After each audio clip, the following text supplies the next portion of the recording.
Hi, and welcome to the Alcohol Free Life podcast. I hope you're well. And in this week's edition of the podcast, I thought I'd do something a little bit different and just answer a few questions, a few things, a few topics that have come up in the Sober Club recently.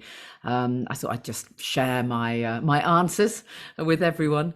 It's interesting, you sort of pitch up what topics would you like me to cover, and they're the same kind of topics that I know I wanted the answers to in the beginning. And as time goes on, there are just so many questions, aren't there, when you first stop drinking? So, anyways, I thought I'd have a look at some of those today. And a little spoiler alert that one of the questions that came up was around recommended reading and just how amazing and powerful Quit Lit can be. So, I'm going to give you a little bit of a rundown of some of my favorite Quit Lit. I mean, obviously, I'm going to mention my own book, of course I am, but I'm going to mention quite a few of the books that were really instrumental in my journey. I mean, honestly, in the beginning, I wouldn't have made it without the Quit Lit and the podcasts. I really wouldn't. That inspiration piece was just such a key part of my sober toolkit, if you like, of the thing that kept me going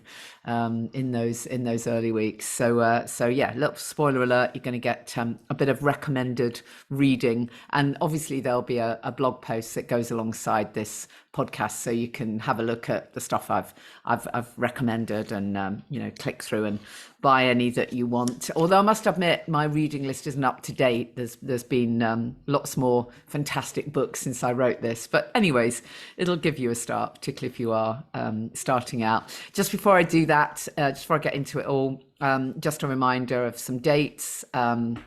I hope you can join us on April the 10th, Wednesday, April the 10th, for the live podcast recording. Well, it's not live, it's I'm recording it live and then it'll be broadcast. But that's Wednesday, April the 10th at Club Soda. You do need to get tickets. If you go to thesoberclub.com and click on events, then you can click through and get your ticket there. And the ticket includes a lovely alcohol-free cocktail and the opportunity to buy some drinks at Club Soda at a discounted rate. And I mean, you're going to need to bring a bag with you because their choice is just amazing. We're so lucky in the UK to have these incredible places where we can go in and buy just the most amazing, have the most amazing choice of alcohol-free drinks. We really are fortunate. And I know things are changing. I saw something about a new alcohol-free bar in New York the other day, and things are changing around the world. But I do think we kind of lead the way here in the UK, which is unusual and quite nice. But certainly we're really lucky when it comes to the alcohol-free bars, aren't we? It's really an amazing thing. So yeah, Wednesday the 10th of April, really hope you can make it. I'm going to have a couple of guests. One is Michael Sargood, Happy Without the Hooch. He's very funny, very inspirational. So you're really going to enjoy Michael's company. And I'm hopefully going to jack up some other guests. I'll share that with you when that's all firmed up. But in any case, it's about just meet and greet. It's about meeting like-minded people. It's a lovely, lovely, intimate little setting. So I really hope you can make it along to that Wednesday, 10th of April. And then on Saturday, the 20th of April, I've got a really special day in Hertfordshire, Spring into Clarity. It's a vision board workshop, very small group of people. The whole aim of the day is to just take a bit of time out from your normal regime and routine and focus on you. And we don't often do that. And it sounds like it's terribly self-indulgent. But actually, everyone around you benefits as well, in case you're thinking, oh my God, I can't leave the family. You know what? You really can. You really can focus on what you want for the day. And what we do is we're going to look at how you can quit some of the limiting beliefs. We may not get everything sorted in those few hours, but you'll be leaving with a plan as to how you can notice your thoughts, start to work with some of those limiting beliefs so that you can knock them out, those things that have been holding you back. And we'll create a vision board. All the materials are provided, and they're just so powerful, so incredibly powerful. You will leave with a plan and a kind of magic map for what you want for your future. So that's Saturday, 20th of April in Hertfordshire. The price includes a healthy lunch as well. And it's near junction 20 on the M25. So hopefully accessible. Or if you're coming from London, it's about 25 minutes on the train from Euston. And then the next day at the same venue in Hertfordshire, we have a family constellations workshop. And you've heard me talk about that quite a lot, I think. Check it out on my website. Just have a look at the info about constellations. It's really powerful. You leave feeling so much more open-hearted and compassionate and able to look at literally everything with a different perspective. So these events are open to all, and it would be absolutely lovely to see you. I love hosting these events because I love meeting like-minded people, whether they're at the start of their sober journey or been sober for years or still just sober curious. It really doesn't matter. They're people, the people who rock up to my events. I'm very fortunate. It must just be, I don't know, about the energy, but they're just people, they're just like-minded people who are open and curious and kind, and there's something really magical about that. So they do say that you are the sum total of the 5 people you hang out with most, or something like that. So get connected with like-minded people. Anyways, I hope you can make one or more of those events. If you decide to come to the workshop day, the vision board workshop day, and constellations, then there's a discount for both. So go to thesoberclub.com, click on events, and it would be lovely to see you. At the end of April, we have a holistic sober coach training program that is full now, but do register your interest if you are interested in another sober coach coaching program coming up later on in the year. It'll be October, but if you get in early, we can have a conversation. Anyways, let's get into some of these questions then that have come up within the Sober Club. I actually asked, what would you like me to talk about? And this was some of the responses I got. So one woman said, what about the topic of fear versus gain? She says, I was terrified about stopping drinking. And I really remember this. I really remember how this felt in the early weeks. For me, at the beginning, I felt I had to stop. I knew I was waking up feeling terrible. I knew that everything felt wrong. I knew something had to give. But if you'd said to me, well, do you want to stop drinking, or would you rather just be able to carry on drinking and magically everything, you can still stay healthy and everything's fine? Well, obviously I'd have chosen that. I thought that that I was going to be missing out. I was really fearful. I was fearful of who I would be. When would I be myself again? Would I be able to be the same person? Would I be able to rock up at parties? I was fearful. I really understand this question, this fear versus gain. I didn't really have much concept at the beginning of what I might be gaining, other than I suppose I hoped I would gain a bit more health, and I would lose a few pounds. These words are so interesting, aren't they? Certainly at that point I was still thinking of the expression giving up. Everything did feel fearful. It really did. For quite a long time, I felt fearful that I didn't know who I was, and I didn't know how to be without a drink in my hand. That's the truth of it. All I can tell you is it changes over time. It really does. And the aim, I now realize, is to purposely change that FOMO, that fear, the fear of missing out, change it to JOMO, change it to the joy of missing out. Start to focus on everything that you're going to be gaining, even if it doesn't feel like that in the beginning. This really is they say fake it till you make it. I call it create it till you make it. It really is about just playing that role to start with until it becomes all of who you are. So you have to push through that fear, and you have to recognize that, well, number one, you're never allowed to say the phrase giving up. You know that by now. Anyone who works with me, then you're not allowed to say it. Every time you catch yourself saying, oh, I'm giving up alcohol. No, you're not. You're not giving up anything. You are quitting. You're ditching the booze. You're stopping drinking. You're moving on from being someone who drinks alcohol. But don't use the phrase give up, because there is nothing to give up. Focus only on what you're gaining. because there's everything to gain. And accept that you're bound to feel a little bit wobbly. You really are. It's understandable. It takes a while until we step into our new sober identity. It takes some time. We're kind of babies in this. We're toddlers, we're just taking a step at a time. But every day we get a little bit stronger, and every time we focus on what we're gaining, it starts to make a difference. It's so worth it. Just allow that time for you to step into your sober shoes, you're trying them on for size.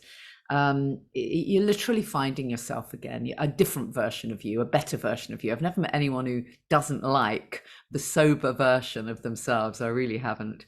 And don't forget, by the way, you can switch the fear, that lovely phrase, the fear, replace that for face everything and rise. I love that. Face everything and rise. Just face it all. You've got to be willing to feel all the feels when you ditch the booze, right? So accept that it might feel a bit odd because it's completely new territory. And by the way, it is the most important thing you will ever do for your health and well-being. So let's not underestimate that. So it's worth doing, right? It's worth pushing on through.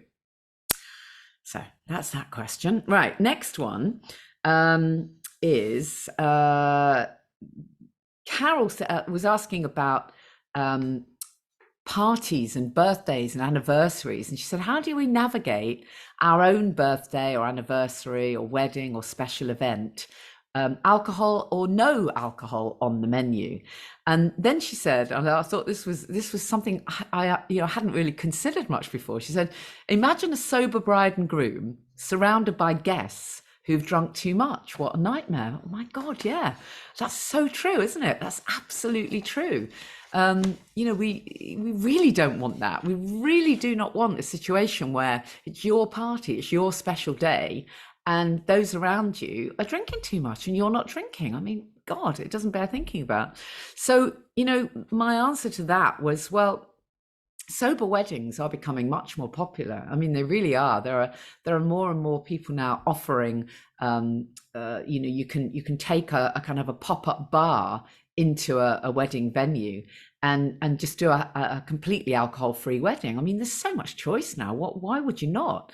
You can also, of course, offer alcohol for part of the time if you want to toast or whatever. Then for some people who want alcohol, they can have the alcohol, and you can have a fantastic array of alcohol-free drinks, your naughty fizz or all these amazing alcohol-free drinks on the menu.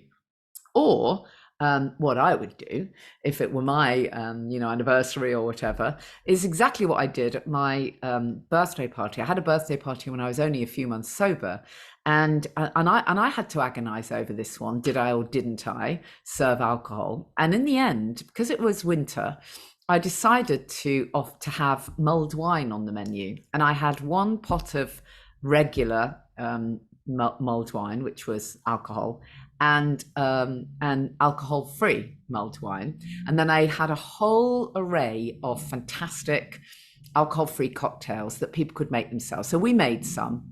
I happened to have a son who's a bit of a mixologist, so we made some lovely mocktails, but then we also allowed people to make their own. So I literally laid out on the counter a whole bunch of alcohol-free botanicals, alcohol-free versions of spirits, and all the good makes, all the different types.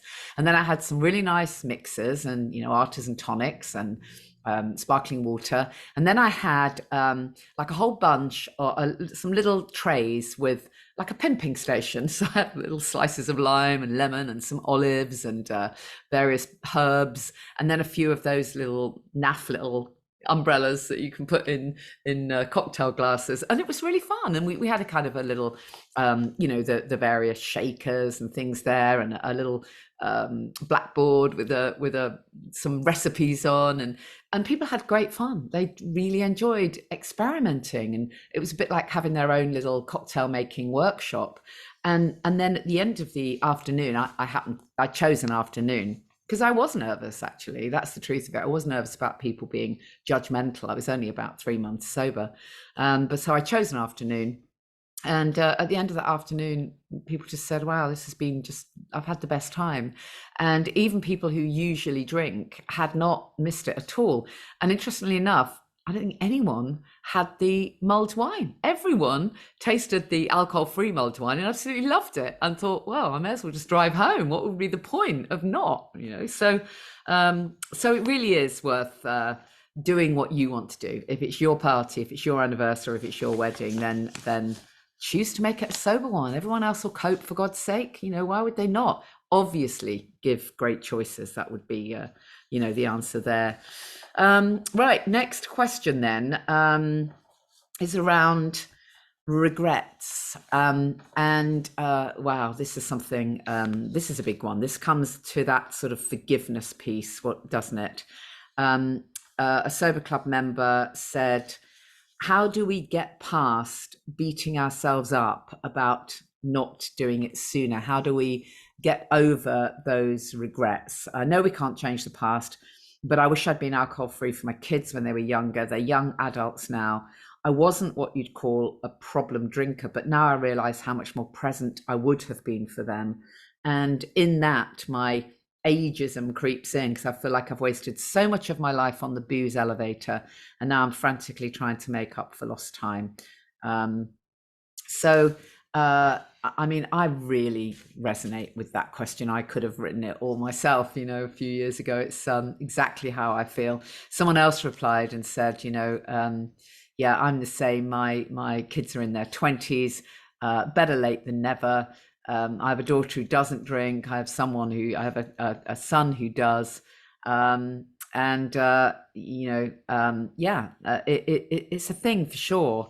And I really resonate with this because this really was my experience. I went through a phase of feeling really grateful that I had stopped drinking, but almost blindsided with shame and guilt at the years that I had been drinking and what I'd put my kids through. And again, I was never at rock bottom. So, it's not a case of having to cart me off to rehab or anything, but I know for sure that I would have been so much more present. I remember back with, I'm honestly not proud when I look back and I think how I rushed through the bedtime stories and couldn't wait to get to leave them with a babysitter or get to children's parties or whatever it might be. I'd be desperate to drop them off so that I could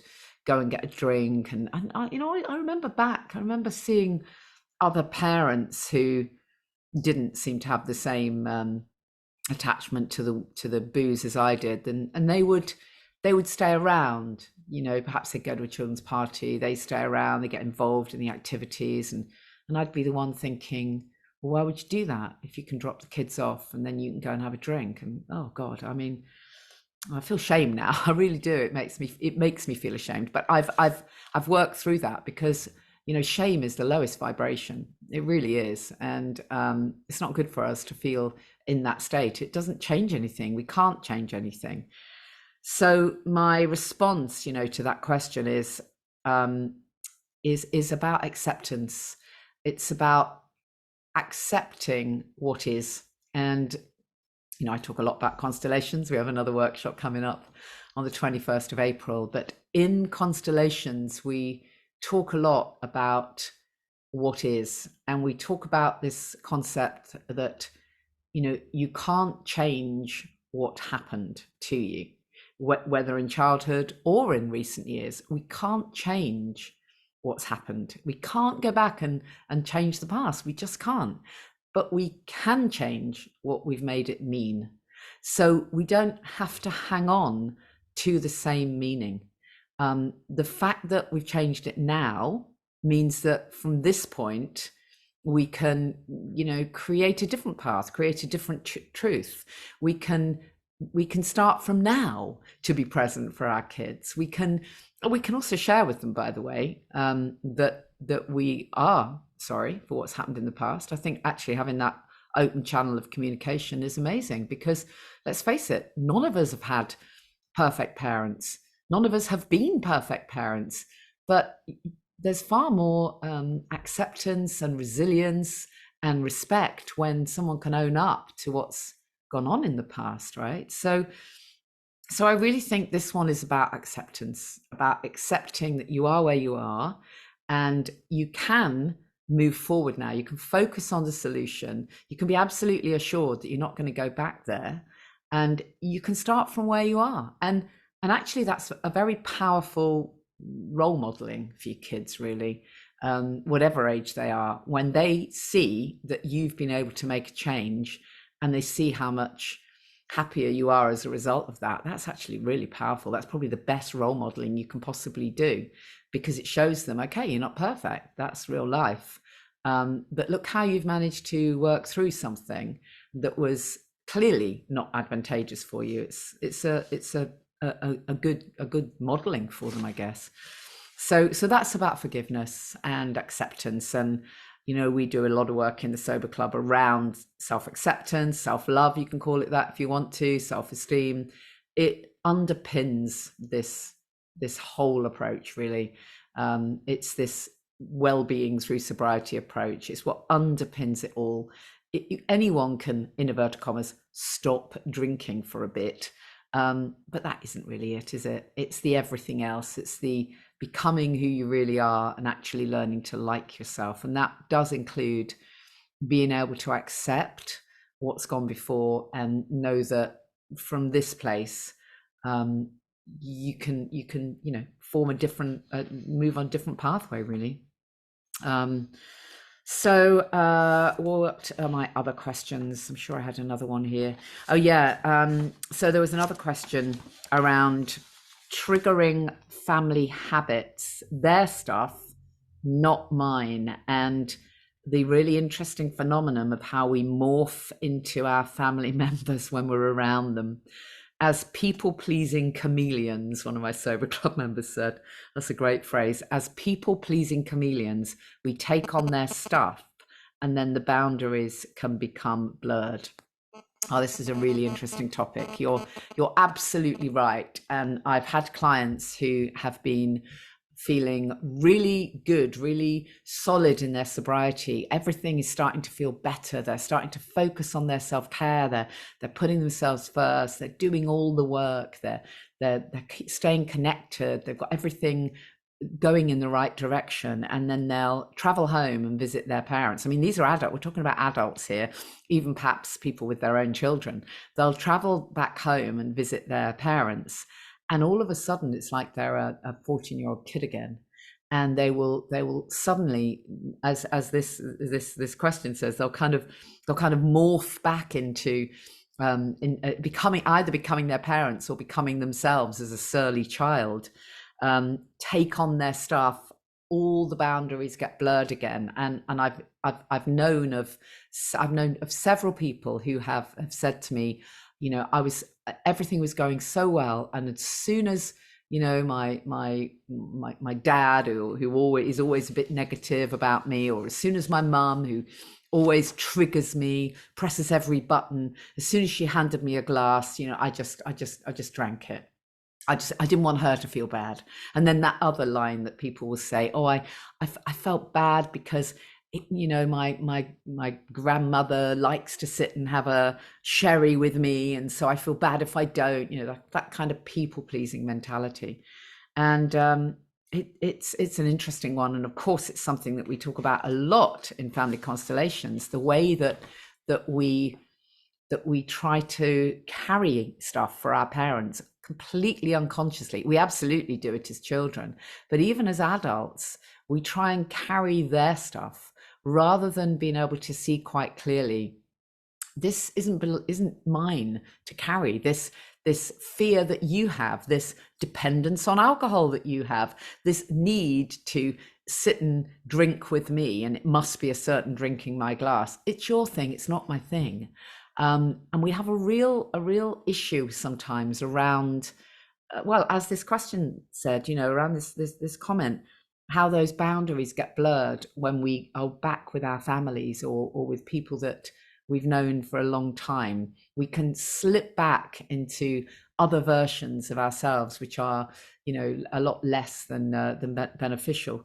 So, my response to that would be, well, a bunch of things really. Number one, if you're early weeks, and you absolutely know that certain people are going to bring out the worst in you, are going to trigger you, then don't go see them. Unless you really have to, say no. This is your time. This is your time to recover, to get back to who you really are, to start to feel better, to eat really well, to get inspired, not to end up feeling like you're 5 years old again or 14 years old and you need to go and have a smoke and a drink behind the bike shed. If you know that this is a big trigger for you, then don't go. It's really okay to say no. I do give you permission. And that lovely phrase, if it's not a definite yes, it's a no. It really is a powerful act of self-care to say no. If, however, that for whatever reason isn't possible, then it's going to be about the preparation that you do, just the same as if you were prepping to go out with friends or to a party. You've got to do your preparation.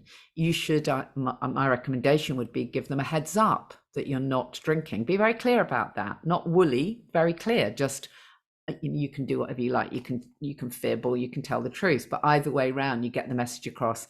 I'm not drinking alcohol. If you want to, if you are a people pleaser, you can add, but you don't have to worry about me. I've got a great kombucha or alcohol-free beer or whatever. I'll bring some with me. So you're kind of easing that way for them to not feel bad for you in case they do. You can tell them the truth. You can say, I'm not drinking it. I'm feeling so much better without alcohol. Or you can fib and say, I've had some dental work, or I'm on it, or whatever. Who cares? It doesn't matter. But say it and mean it and stick to it.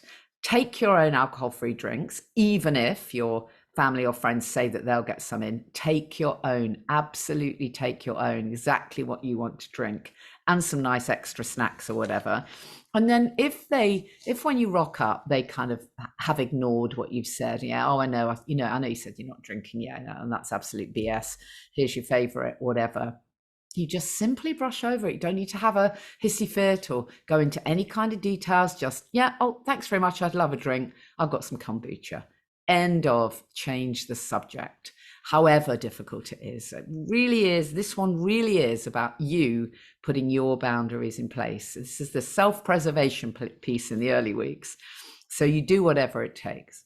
If you know that you've got stuff, in inverted commas, with family members, then come and do constellations. Honestly, you won't find a better way of being able to see things differently, see things with a different perspective. It changes the way you see your place in the family system. And that's so powerful, because that is what impacts on how you live your life and the stories you tell yourself and your limiting beliefs and all of everything. It really impacts on everything. So come and do a family constellation session, or we'll do one online. We'll put one on together online for those of you that can't make it.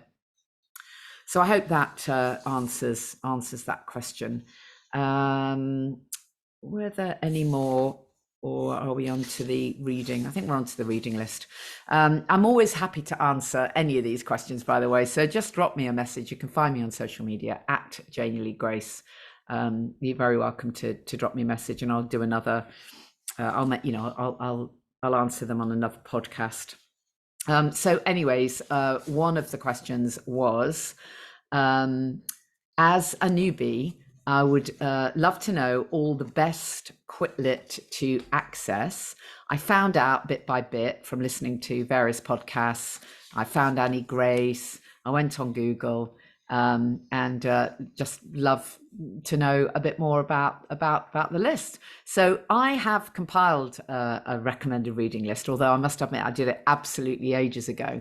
So this one needs an update. But in case you are new to the whole scene, if you're not new, if you've been doing this for a while, you'll know all of these books. But if you're new to the scene, I'm going to whiz through some of these books, which were my absolute favorites in the early weeks and months. And I mean, they're kind of classics now. So I really hope you enjoy them. These they're classic quit lit books, really, that helped me in the early weeks, and some of them, I went back and reread them, and they're not in any particular order, so I'll just whiz through them. I suppose the first few are my absolute, well, not really, there isn't really an order, but anyway, if you are new to all of this, if you're just starting out ditching the booze, then I really recommend that you get at least 2 of these straight away and get going on them. So if you go to the show notes for this podcast, I'll give you the link to the blog, or you can go to thesoberclub.com and click on blogs, and you'll find the recommended reading list there. And I will update it as well, because there's lots that I've missed out. In fact, there's even people that I've interviewed on the podcast in the last couple of years whose books are probably not on this list, because I haven't done a big update. But anyway, here's a few of the faves. So, I mean, obviously I've got to start with mine, haven't I? I mean, come on, I have to. So my book is called Happy, Healthy, Sober, Ditch the Booze and Take Control of Your Life. And I'm proud of this book because it isn't only me. She says that quickly. It does have a complete how to get the buzz without the booze section. So that's a kind of a challenge that takes you across a 30-day period. And then there's a huge lifestyle section, which covers nutrition, it covers fitness, meditation, sleep, creativity. And as I say, this book isn't just me. I was very fortunate in that many of my podcast guests or contributors that I've worked with over the years, amazing experts, shared little sections for the book. So you do get, quite a lot for the price of one, as it were. So I've got contributions from Dr. Eric Sigman, William Porter, Dr. Gemma Newman, and many, many more amazing people in the book. So obviously, I hope you'll check that out. And then thinking around the power of the mind and motivation, let's start there, because that's probably one of the best places to start if you're new to this. Is you need to really grasp the logic around alcohol, that logic piece. So what's wrong with it anyway?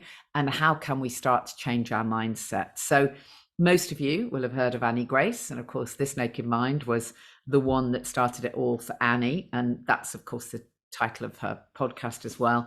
And in that book, she documents her story, lots of research around alcohol.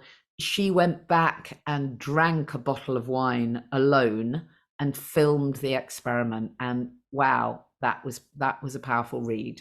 And if you've heard Annie talk about it, very, very powerful, that she actually wanted to see for herself what happened to her as she drank that alcohol over a period of time. Not socializing, so not with the distraction of chatting to other people, just alcohol for its own sake, what actually happened to her. She said it was really, really painful watching that footage back, actually watching herself become, sort of slurred and just a different energy. It was, I can only begin to imagine how powerful that is. It's not an experiment I want to try for myself. I don't need to. She did it for me, but I can really imagine how that felt. So it's a very powerful book. It's many people have found it incredible. And then still with challenges, the 28-day alcohol-free challenge, Andy Ramage and Rory Fairbairn's. That's a handy guide. It's like a really quick whiz through a challenge from the 1 Year No Beer community guys. Since then, of course, they've done loads of amazing things, and Andy is doing really powerful work with his app and his coaching stuff. So, but it's still a great book to dip in for a challenge. And then along the same lines as Annie, in fact refers to this book many times.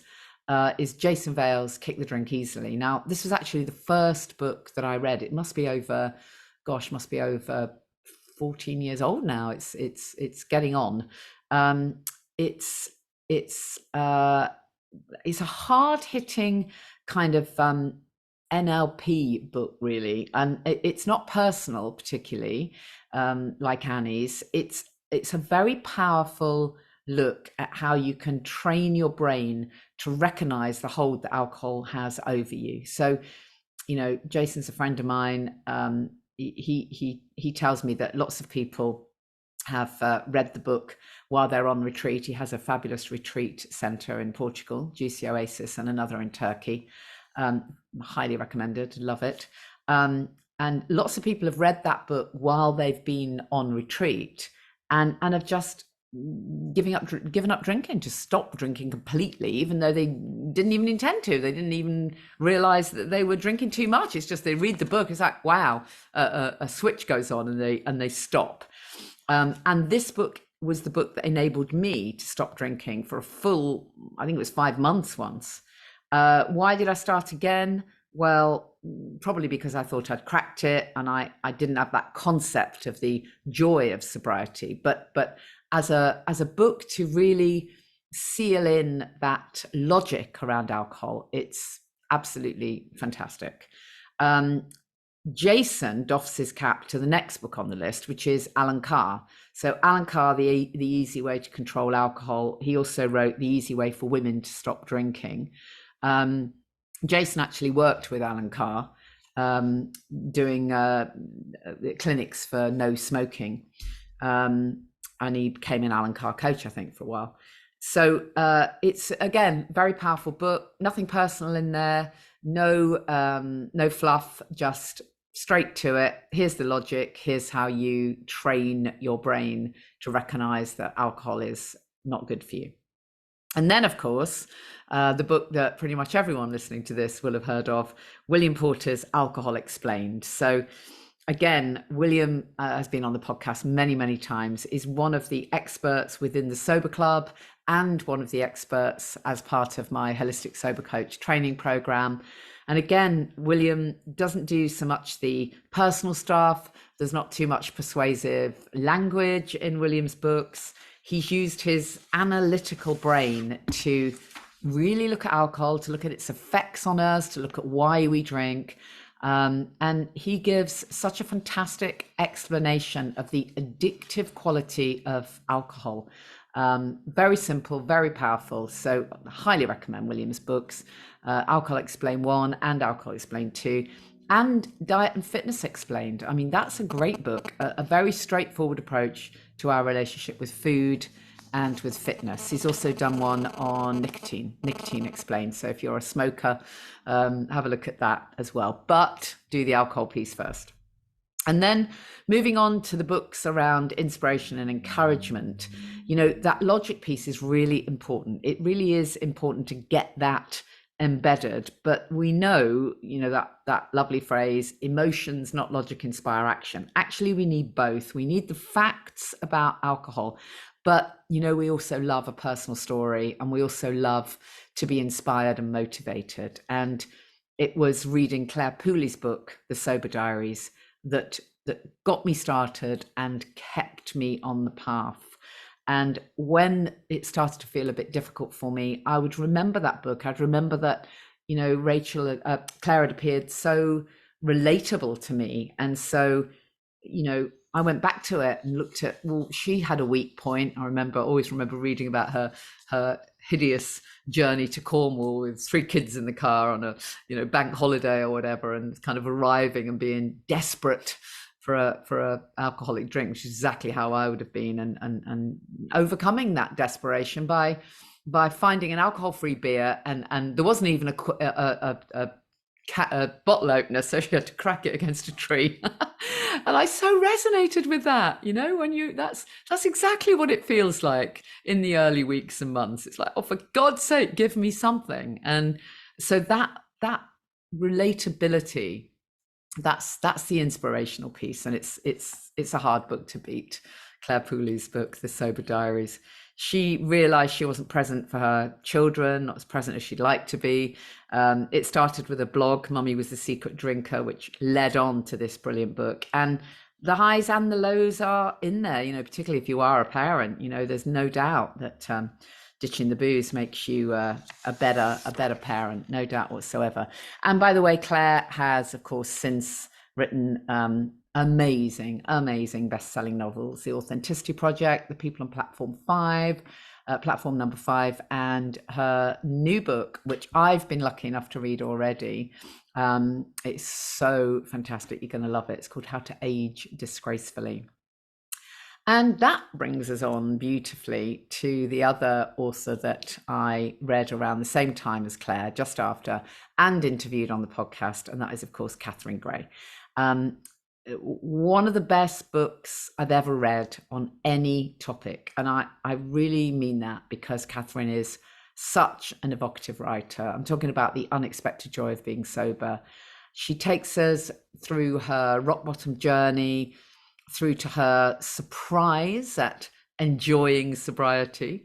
And the story is interspersed with really helpful suggestions, resources, the most powerful account of her family and friends' letters to her. She actually asked family and friends to write an honest letter about how they felt about her when she was drinking. How brave is that? So don't miss that. She's also written The Unexpected Joy of Being Single. She's written Sunshine Warm Sober, which is wonderful. She's written The Unexpected Joy of the Ordinary. Oh my God, how I love that book. How I love it. I recommend that to everybody I work with. It's just such a beautiful book to bring you back to the present. And then she has also moved into novel writing. She's written her debut novel. Again, I've been lucky enough to read it, to get an early copy. I cannot recommend it enough. It's just fantastic. I didn't want it to end. I really didn't want it to end. Of course, there's some themes there of alcohol. Alcohol appears in the book. It's called Versions of a Girl. It's really fantastic. So you're really going to love that. I think it's out beginning of June, but don't quote me on that. But have a listen to the live podcast I did with Catherine in December, and she talks a little bit about it there. And then when I'd done Claire Pooley, Catherine Gray's book, I then moved on to Lotta Dan, Mrs. D. And the first one was Mrs. D is Going Without. And it's such a lovely book, a funny memoir from an Aussie housewife and mum. Lotta didn't have a rock bottom moment, but was definitely a grey area drinker. And she documents the struggles with a real sense of humour. I did a podcast episode with her where we talk at length about the importance of self-care. It's a really powerful chat. Maybe I'll have to dig it out and edit it and play it again. And I also loved Mrs. D is Going Within. So, you know, as you hear me talk about all the time, lots of people ditch the booze and then they start to think, well, maybe I do want to think about meditation and mindfulness and yoga. And she's written a really humorous account of her experiences as a spiritual newbie. And then the books that I really, really loved in my first year of sobriety were a couple of books by Augustin Burroughs. Not for the faint-hearted. Dry was the first one I read. There's absolutely no fluffy bunnies or rainbows in this book. It's a hard-hitting account of several rock bottoms. Augustin is the best-selling author of Running with Scissors. It's about and gritty and dark as it gets, really. So not in any way like my personal experience, but a really fascinating insight into the world of rehab and AA. But there's just so much beauty and hope in this book. It's jaw-droppingly beautiful writing. It really is. And then I also loved Lust and Wonder. Again, it's a memoir, not specifically about addiction, but about the challenges that Augustin faced and how sobriety underpinned everything. And there's a really powerful phrase in that book. It's something like, the downside of being sober is that there's no excuse for being fucked up. Just doesn't that say it all? The downside of being sober is there no excuse for being fucked up. But yeah, I love Augustin Burroughs' writing. I really do. I reached out to try and get Augustin on the podcast, and we got a little way down the line, but yeah, I think he's kind of busy. But if you're listening, Augustin Burroughs, please come on. And then Jo DeRosa. Again, I've interviewed Jo several times on the podcast. Jo is the author of Quantum Sobriety. She had a really interesting past, alcohol and cocaine addict, who found freedom through meditation. She used to offer rehab retreats, but now does a whole bunch of other stuff.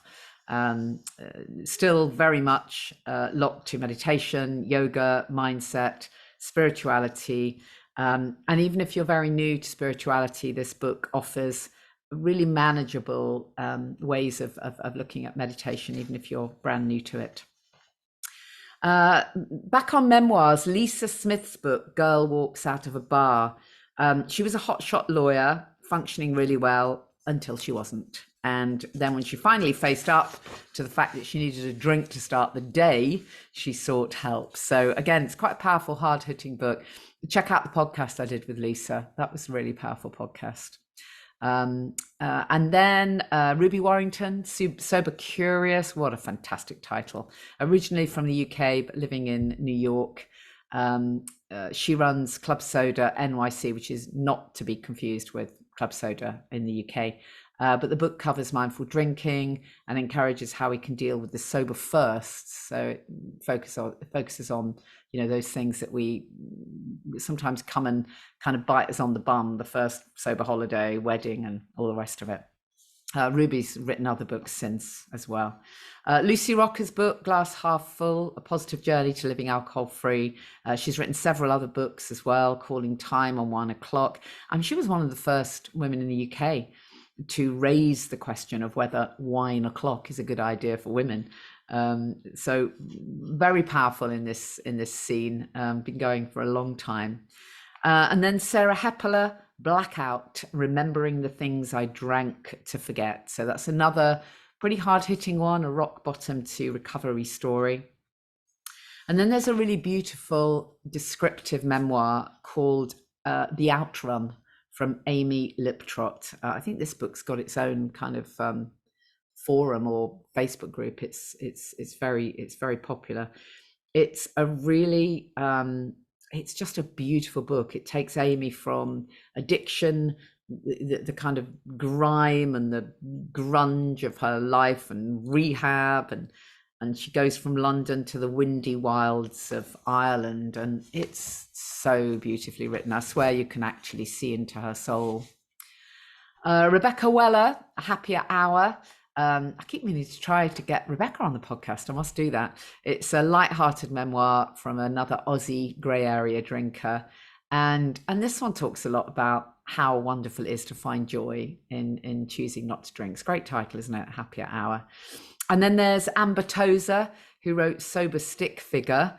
That's a really nice memoir, a US writer who did go to AA. So there's lots of stuff in there that, again, is wasn't my experience, but some really powerful stuff, and some really fun illustrations of stick figures that she did herself. Then there's Russell Brand's book, a real classic. Whatever you do or don't think about Russell Brand, this book is a very powerful book. Recovery, Freedom from Our Addictions. It isn't for everyone, though, I have to tell you. It's his highly irreverent take on the 12 steps with an awful lot of fucks. It's a very powerful book, though. Can't deny that.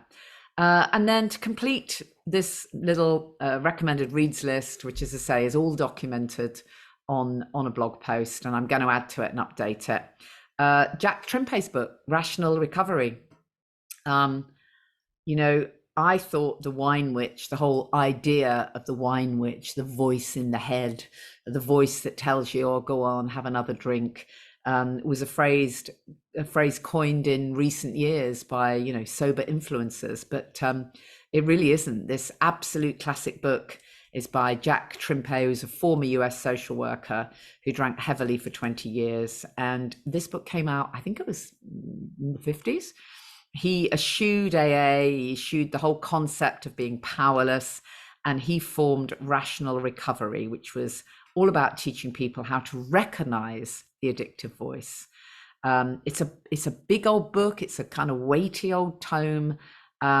Absolutely fascinating just to see how long this voice in the head concept has been around, and the whole idea that once you can recognize this voice in the head, once you can acknowledge it, once you can notice these are just thoughts, I can be separate from this, then you can start to change this and you can actually be free. You can actually start on your journey to freedom. So I really hope that's helpful for anyone who wants to do a bit of reading. I'll make sure all of that is documented for you. I'll absolutely add to it. I know that you'll be thinking, she hasn't included X and Y and my favorite. And you're right, because it's not been updated in ages. But that's the kind of well, those were the ones that got me started. So it's always quite nice, isn't it, to go back to some of the classics, but I will update with many of the newer books as well.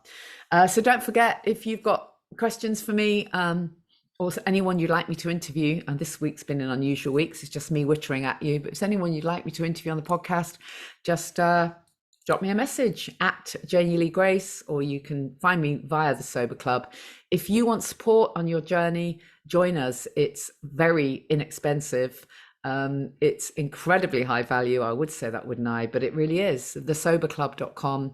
Check it out. There's so much content and inspiration there and connection. There's a course, Get the Buzz Without the Booze. There's a whole bunch of amazing meditations, and we cover just about everything if you want to look at that holistic approach. And, you know, why would you not? So check it out. If you are interested in our events, Wednesday, the 10th of April in London, come for a meetup and the podcast recording with Happy With That Hooch, Michael. That's on Wednesday, 10th of April. And then on Saturday, the 20th, our vision board workshop and ditching the limiting beliefs. That's in Hertfordshire. And Sunday, 21st, family constellations.